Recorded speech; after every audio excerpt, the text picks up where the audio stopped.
They walked through the forest, and the great sage Vishwamitra talked. And here's the thing you really have to understand right from the start about this ancient dynamic. Right. These stories he was telling, like the genealogies and the cosmic histories unfolding with literally every step they took, they were not detours to just pass the time on a long hike. No, not at all. They were the destination itself. In the world of ancient India, profound wisdom didn't travel exclusively in, bound books or scrolls stored in some dusty, static library. Yeah, it's a modern projection. Exactly. It traveled in the mouth of a sage, moving dynamically into the ear of a prince as they were physically walking through a wild forest, going somewhere. I mean, the movement and the message were completely intertwined. It is an intensely intimate, really grounded method of transmitting knowledge. Yeah. The rhythm of the walking, the shared physical exertion, the shifting environment around them, I mean, the literal dust of the road, it all becomes part of the pedagogical experience. It's immersive. Exactly. It's an immersion into a worldview where philosophy isn't just abstract. It's tied to the very earth you are treading upon. Well, welcome to the deep dive. Today, our mission is to explore a beautifully complex chapter of embedded stories, what you might consider the Ramayana within the Ramayana. The stories within the stories. Right. We are tracking a specific journey where the world of this epic suddenly expands, folding outward through these really intricate origin tales. And if you're joining us, you likely already know the grand trajectory of Rama's life. Sure. But today we are looking at the specific mechanics of how his worldview is shaped before the major conflicts of the epic even begin. So think about your own family for a second.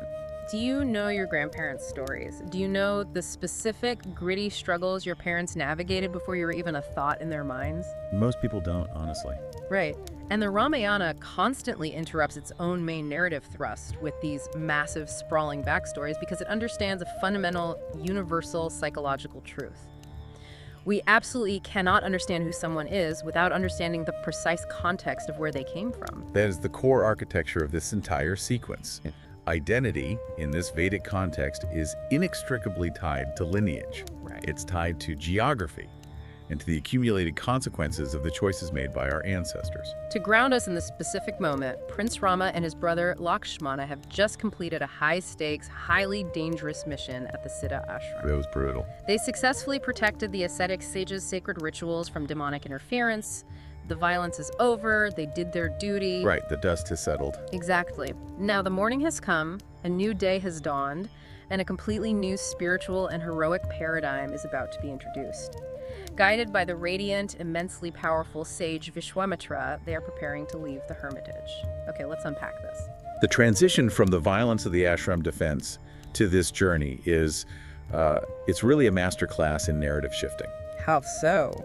Well, the brothers approach Vishwamitra after completing their morning rituals, and their posture is one of complete submission to his guidance. Right, they're the perfect students. Yeah, they have proven their martial prowess, and now they are waiting for the next directive. But Vishwamitra doesn't just issue a unilateral military or spiritual command. The dynamic shifts. The other sages get involved. Exactly. The other assembled sages step in, and they propose a journey. They introduce a completely different kind of objective. The sages casually mention that they are all heading north to the kingdom of Mithila, ruled by King Janaka. Right. And they're going to witness a highly prestigious Vedic ritual. So, they suggest the princes accompany them.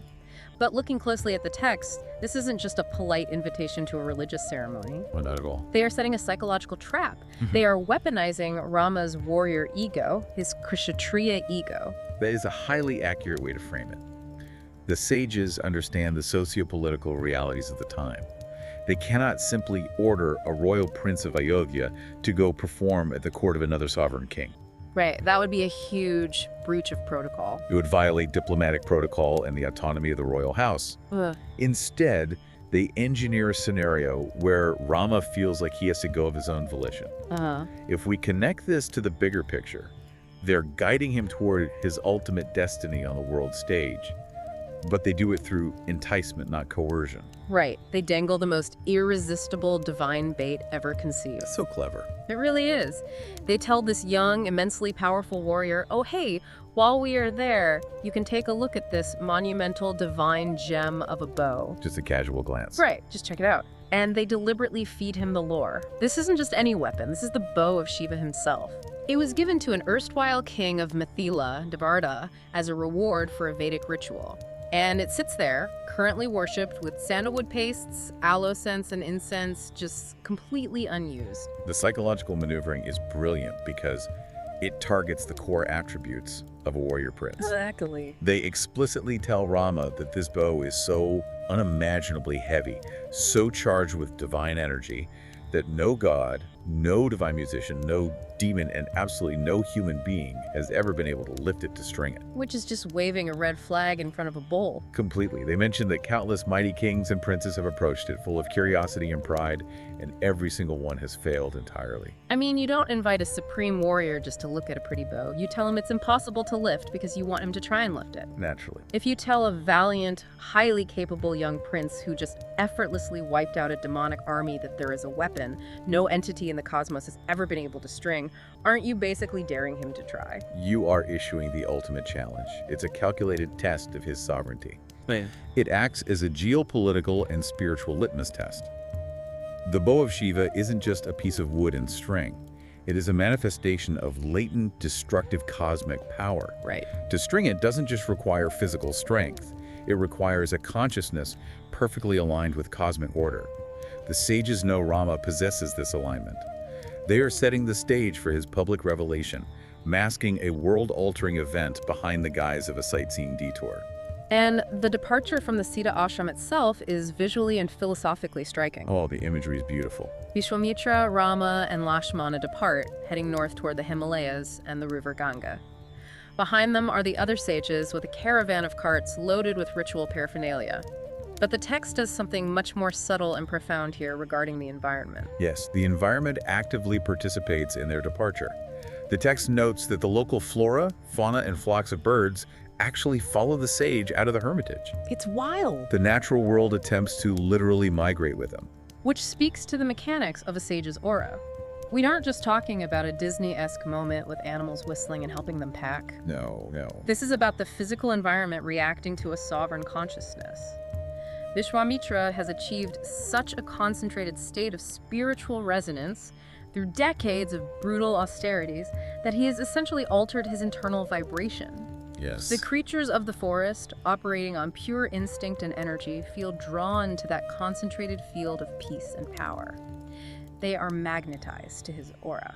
It perfectly illustrates the Vedic concept that consciousness affects matter. When a being reaches a certain level of realization, the environment harmonizes around them.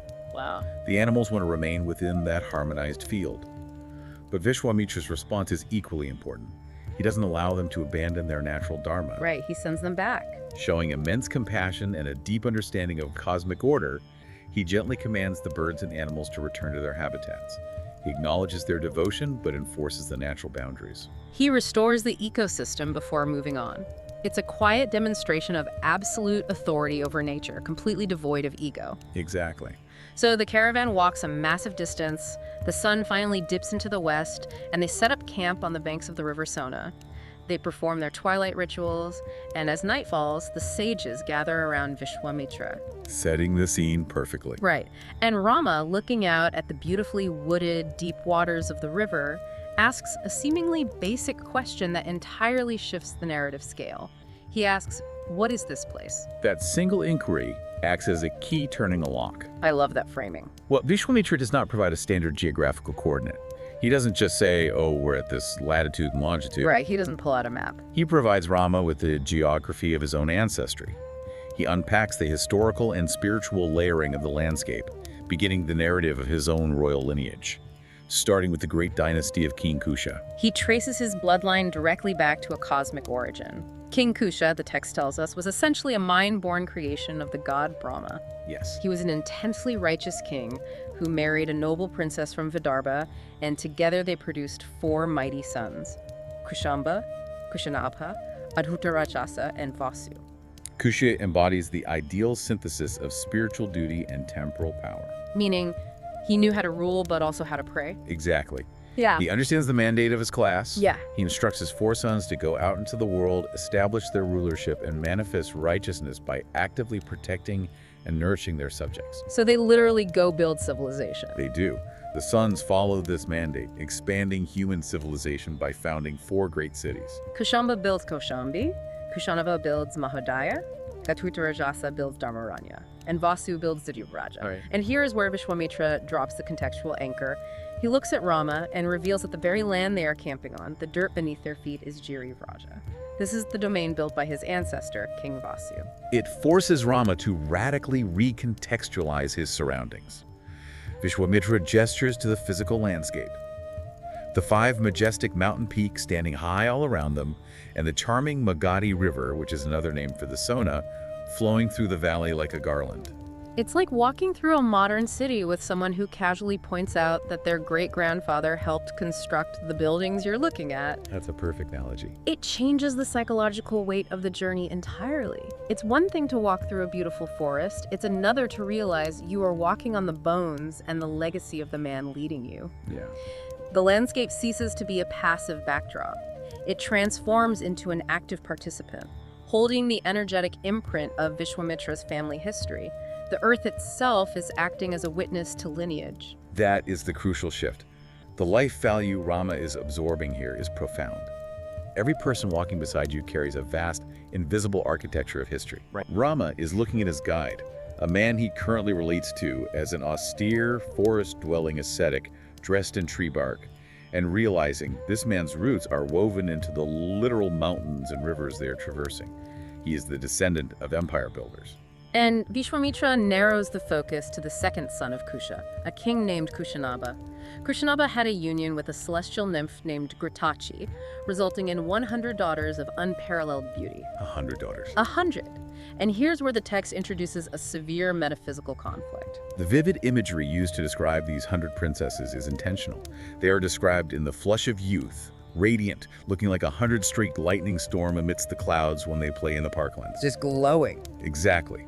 This hyper-radiance is what acts as a magnet for a massive disruption of the natural order. The all-pervading wind god Vayu sees them playing in the garden, and he becomes utterly captivated by their form. He approaches these mortal women and essentially demands that they abandon their human lives, their family, and their societal structure to marry him. It's a huge overstep. Completely. Yeah. And the mechanism he uses to tempt them is fascinating. He doesn't just offer wealth or power, he offers them immortal, unfading youth. He tells them human youth is fleeting, a temporary state of decay. Wed me, and you will bypass the human condition. You will be beautiful forever. It is the ultimate existential temptation. Yeah. For mortals, the decay of the body, the inevitable march of time, and the loss of vitality are primal fears. Vayu is offering a loophole to mortality. But the daughter's response provides a masterclass in the ancient mechanics of spiritual fortitude and the hierarchy of duties. I mean, think about the multi-billion-dollar anti-aging industry today. The sheer panic society feels about losing youth. It's a universal fear. Vayu is offering the ultimate human fantasy on a silver platter. And these women reject it on absolute principle. They mock him. They really do. They tell him, you are the wind. You move inside all living things. We know exactly what is passing in your heart, and your intentions are entirely improper. Their rationale for rejecting him is deeply layered. They don't just express disinterest. They articulate a highly sophisticated philosophical stance. Right. They inform Vayu that they possess the spiritual power, the accumulated tapas or ascetic merit, to actively displace him from his divine position. They are essentially saying, we have enough spiritual currency in our bank accounts to ruin you. Yes. Here's where it gets really interesting, though. They explicitly choose not to spend that currency. They tell him that losing their temper, giving into the completely justified anger of being harassed by a god, would incinerate their own ascetic merit. What's fascinating here is this touches on the absolute core of the spiritual economy in Vedic thought. Expand on that. Well, tapas, the power generated through austerity, self-control, and adherence to duty, is a volatile and expendable energy. Okay. If you use it to curse someone out of anger or vengeance, it is spent, you go bankrupt spiritually. Wow. The daughters recognize that Vayu's proposition is not just an inappropriate advance, it is a threat to their spiritual reserves. They tell him, we would rather preserve our sacred vows than bypass our father's authority to arrange our marriages. In their societal framework, subverting the family structure for personal immortal gain would be a catastrophic violation of Dharma. Absolutely. They choose the temporary, decaying human condition over an immortality gained through a breach of virtue. It highlights the extreme vulnerability of the mortal condition when intersected by divine whim, but simultaneously showcases an unyielding spiritual sovereignty. Right. They saw the bait, recognized the existential weight of the choice, and actively chose societal order and personal integrity. But gods in this framework do not handle rejection with grace. They really don't. Vayu's reaction is visceral and terrifying. Enraged that mortal women dared to deny his authority, the wind god forces his way into their physical bodies, and he violently twists and deforms them. It's awful. He breaks their forms, turning these radiant priestesses into hunchbacks. The metaphysical violation here is chilling when you consider who Vayu is. He's not just a god of external weather. He is prana, the vital breath, the life force inside all living things. Exactly. This isn't just a physical assault from the outside. It's an internal betrayal by the very life force they require to survive. Vayu weaponizes the air in their own lungs, their own internal energy currents, against them. He perverts the very mechanism of life to punish them. And this makes their subsequent actions and the reaction of their father even more staggering. All right, because what do they do next? The girls return to the palace, deeply traumatized in physical agony and entirely stripped of the beauty that defined their royal status. They explain the sequence of events to King Kushanava, how Vayu tried to force them off the path of Dharma and how he broke them for holding their ground. When Kushanava sees his 100 daughters destroyed, his reaction defies every standard convention of a powerful ruler. It really does. We are talking about a Kshatriya king, a warrior whose entire identity, whose very cosmic duty is built on protecting his dependents and aggressively destroying threats. Yet he doesn't react with a desire for vengeance. Not at all. He doesn't marshal his spiritual advisors to launch a counter-curse against the wind. Instead, he elevates their trauma into a profound spiritual victory. Oh. He praises them. He praises them. Yes. He introduces the deeply complex philosophy of Kshama, which translates to forbearance, extreme patience, or forgiveness. He tells them, "You have acted nobly by practicing forbearance toward the deity. Forbearance is the chief ornament of both men and women." I have to challenge this concept, though. Go ahead. In a world of powerful kings and warriors, isn't telling your daughters to just forgive the god who violently, permanently mutilated them a bit passive? I can see why it looks that way. From the perspective of a society built on honor and protection, doesn't it look like passive acceptance of defeat because the enemy was just too powerful? It absolutely looks that way through a conventional lens of power dynamics. But you have to look at the spiritual physics of what is happening. Okay. In this philosophical system, Shama is not a passive surrender. It is considered an incredibly active, fiercely difficult concentration of will. The text explicitly notes that true forgiveness is an impracticable affair, specifically because the natural biological and psychological reflex is retaliation. By choosing not to retaliate, even though they told Vayu they had the spiritual power to do so, they are doing something radical. They are starving the cycle of karma. Yes. If they had cursed Vayu back, they would have matched his destructive frequency. They would have stooped to his level, spent all their tapas, and fundamentally become as reactionary and violent as the god who attacked them. Precisely. Anger is the great consumer of merit. Kushanava recognizes that his daughters have achieved something infinitely more valuable than physical beauty or momentary revenge. Right, they kept their integrity. They preserved the family's spiritual integrity. Their physical vessels were broken by an external force, but their moral core, their internal sovereignty remained completely untouched. Wow. Kushanabad declares, "Forgiveness is charity, forgiveness is truth, forgiveness is sacrifice. The world is established in forgiveness." He recognizes that Kasha is the ultimate weapon of the strong, not the refuge of the weak. And the narrative proves him right, because that preserved spiritual purity eventually dictates a miraculous resolution. It sets the stage for healing. King Kushanaba consults his ministers to find a suitable match for his daughters, which is a seemingly impossible task given their physical state in a society so obsessed with form. This is where the narrative introduces a parallel track of spiritual accumulation. It introduces a great ascetic sage named Chuli, who has been engaged in brutal, sacred austerities for a vast amount of time. He has been devotedly served by a celestial nymph named Samada. Because of her undeviating service, Chuli offers her a boon. Samada desires a child, but she wishes to bypass the physical act of union. She asks for a righteous, spiritually resplendent son. Sage Chuli, utilizing the massive reserves of tapas he has accumulated, grants her a mind-born son named Brahmadatta. We need to pause on the concept of a mind-born child. Yeah, let's explain that. This is a manifestation of concentrated tapas translating directly into physical reality. Brahmadatta is not born of biological friction. He is born of pure spiritual will. Right. He grows up to become the highly prosperous king of Kampiya, ruling with a grandeur according to Indra, and Kushanaba identifies this spiritually radiant being as the perfect match for his daughters. Kushanapa invites Brahmadatta and offers his daughters in marriage. And then we hit the payoff for their forbearance. During the Vedic wedding ceremony, the groom takes the hand of the bride.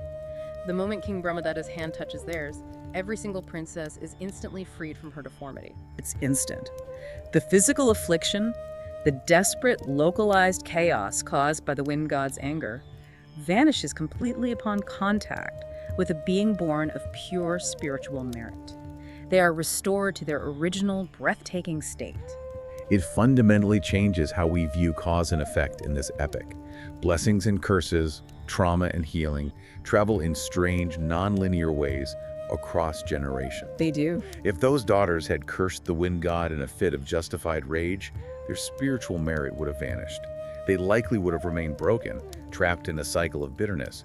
But their act of forbearance, their father's wisdom to see the victory in the trauma, acted as a spiritual anchor. Exactly. They held that tension until the right circumstances, the arrival of Brahmadatta, aligned to discharge the trauma and heal the wound. It speaks to the idea that righteous action, even when it results in immediate suffering, builds an invisible infrastructure that eventually manifests as profound restoration. Following this miraculous resolution, King Kushanabha, needing a male heir to continue his lineage, prepares a grand sacrifice.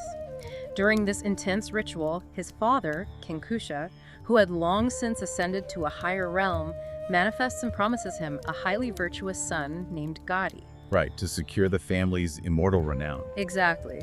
And Gadi is born. Sitting by the fire on the banks of the Sona River with Rama and Lakshmana, Vishwamitra brings the massive genealogical circle to a close. He tells them, "This Gadi was my virtuous father, and because I was born in the lineage of Kusha, I am called Kaushika." The moment of connection is massive. It really is. Rama finally sees the full architectural blueprint of the man sitting across from him. But Vishwamitra doesn't stop at the political lineage. He shares a deeply intimate emotional detail regarding his elder sister, Satyavati. Satyavati was a woman of fierce vows who married a sage named Richika.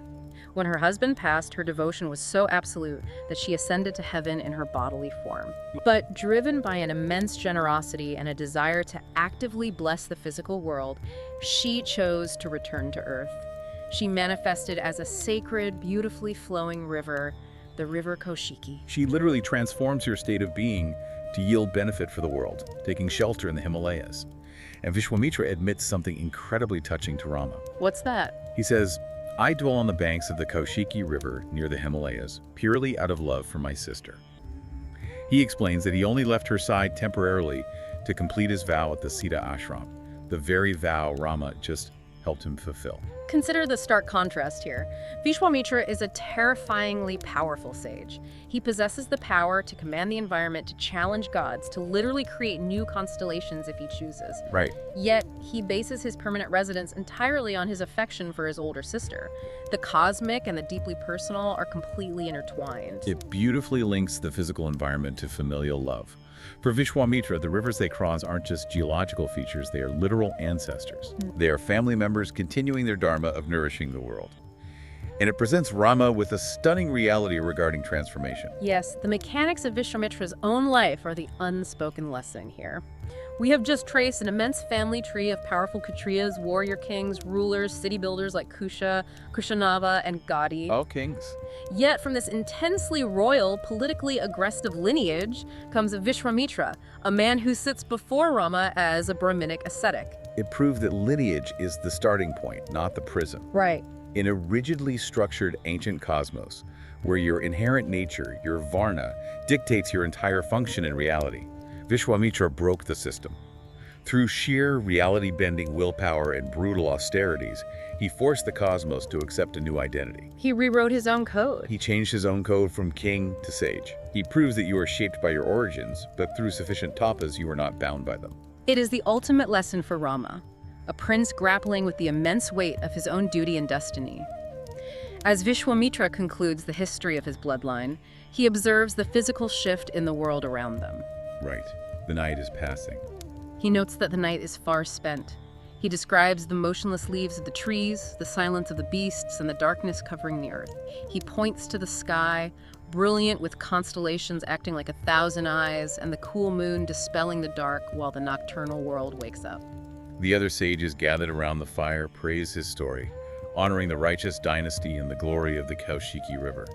Rama, his mind undoubtedly buzzing with the sheer scale of the history he is currently walking through, finally drifts to sleep. The narrative flow from the night's stories to the next morning's journey is seamless. Dawn breaks over the Sona River. Vishwamitra wakes Rama with the classic call to action. Arise, O Prince, the day has dawned. Perform your morning devotions and let us prepare for our journey. Rama gets ready and, looking at the wide, shallow, sandy waters of the river, asks a practical question. How do we cross? Right. And Vishwamitra's answer is another lesson in legacy. He doesn't just point to the shallowest physical ford. He says, I will show you where the great rishis traversed it. They are literally instructed to place their feet in the energetic footprints of the ancients who came before them. The physical path is an echo of the spiritual path. They ford the river and journey forward for hours, passing through dense, beautiful woods. Finally, as the afternoon shadows lengthen, they reach the ultimate destination of water in the Indian subcontinent.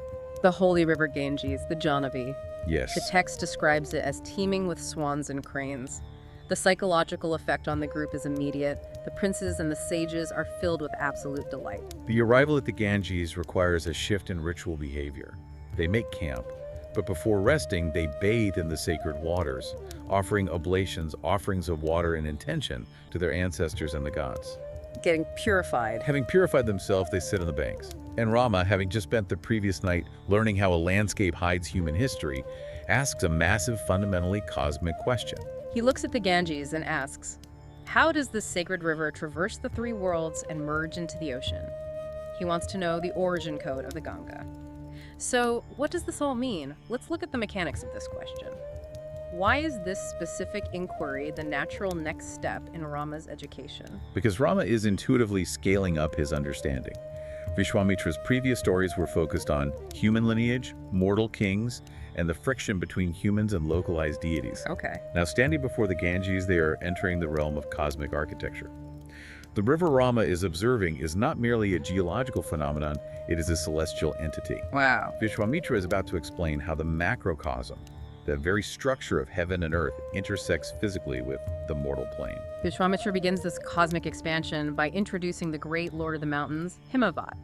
Basically, the Himalayas personified. Himavat is described as the greatest treasure trove of precious metals, the literal anchor of the earth. He and his wife, Mena, who is the daughter of Mount Meru, produced two daughters of unsurpassed, reality-altering beauty. The elder daughter was Ganga, and the younger was Uma. The destinies of these two sisters represent two completely divergent paths of spiritual manifestation. The gods, operating on a macro level, need to fulfill a massive divine purpose, approach Himavat. They ask him to surrender his elder daughter, Ganga, to them. And Himavat, recognizing his duty to the welfare of the three worlds, heaven, earth, and the netherworld, agrees.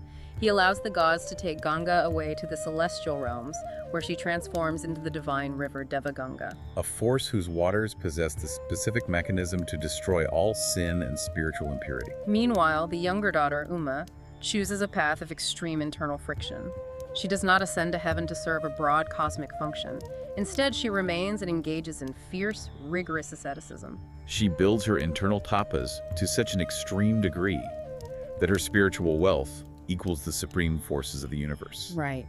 Recognizing this unyielding power, her father gives her in marriage to the Supreme Lord Mahadeva, Shiva, the force of ultimate dissolution and transformation. The scale of the narrative has completely exploded. We started with a king building a city, and now we're talking about two daughters of the mountain.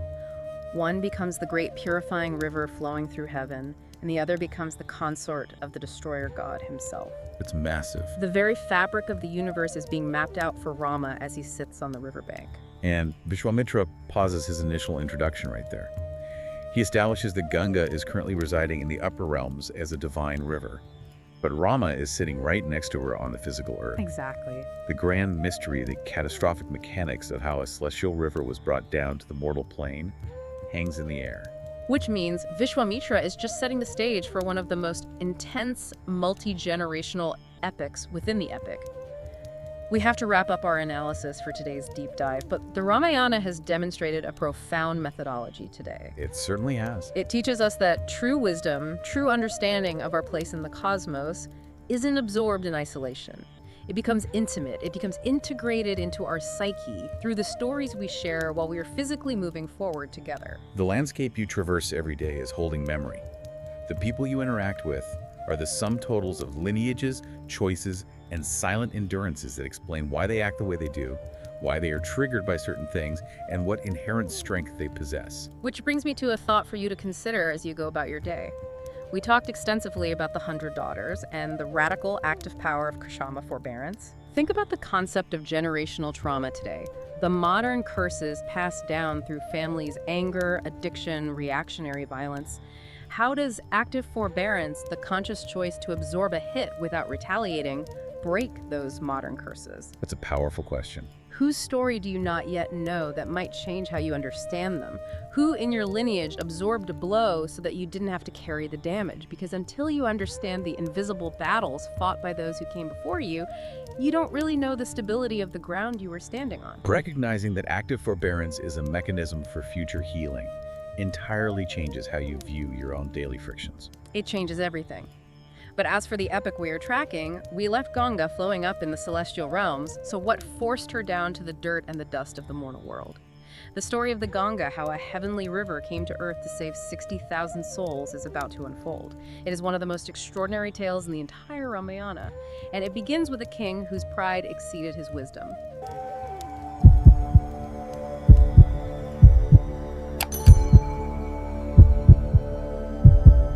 Thank you so much for listening. If this story touched your heart, please do subscribe and press the bell icon